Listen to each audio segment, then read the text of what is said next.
All right, so do you remember primary season at the end of 2023 going into 2024? A lot of people don't remember that there was a Democratic congressman, member of the House of Representatives, named Dean Phillips, a Democrat from Minnesota, who primaried Joe Biden. Obviously, Joe Biden did not debate him or engage with him at all, much in the same way that Donald Trump did not debate any of his Republican opponents or engage with them in person at all. It was a really kind of fucked up primary season last time around. Anyway, Dean Phillips primaried Joe Biden because he had personally observed a significant decline in Joe Biden's cognitive and physical health. And he spoke about that frequently and often. And as such, he was blackballed from the Democratic Party. He was ostracized. He was publicly ridiculed and generally treated like absolute dog shit by Democrats across the country. Something I can personally identify with. F you, Blue MAGA. Every single one of you. Anyway, he's been given some interviews lately. He gave an interview today with a woman named Jessica Yellin, Yellin. She is on Substack. I think there's video of the interview that he gave. And then he wrote a column that was published today in the outlet The Free Press. With his interview with Jessica Yellin, he said the following.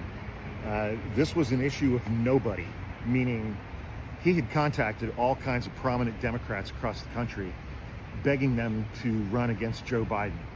None of them returned his calls.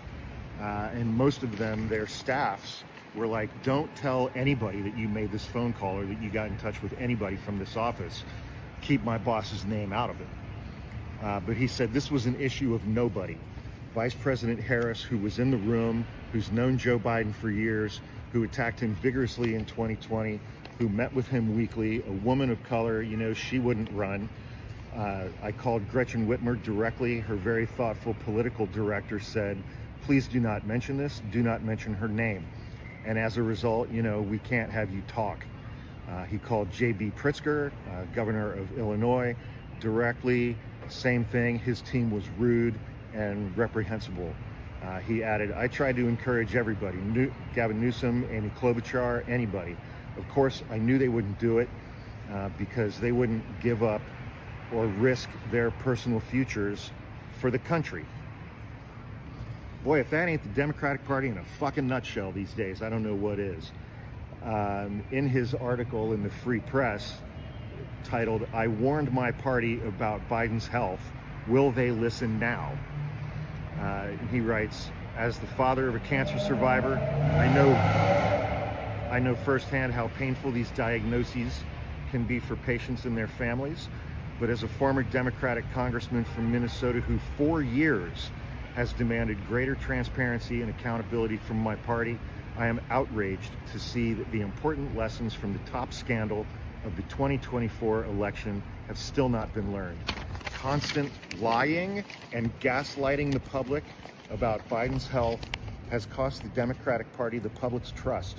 Rebuilding it first requires the courage and honesty to admit what happened. In 2021, I had front row seats on 2 occasions when Joe Biden addressed the House Democratic caucus. I also spent time in close proximity to the president during 2 flights on Air Force One in 21 and 22, where I was alarmed to see the president's obvious decline in communication skills, gait, and leadership capacity. After the White House holiday party in December 22, at which the president's decline was too graphic to ignore, I was left no doubt in my mind that Joe Biden was unfit to serve a second term. My opinion was not an outlier. My congressional colleagues, like me, had eyes.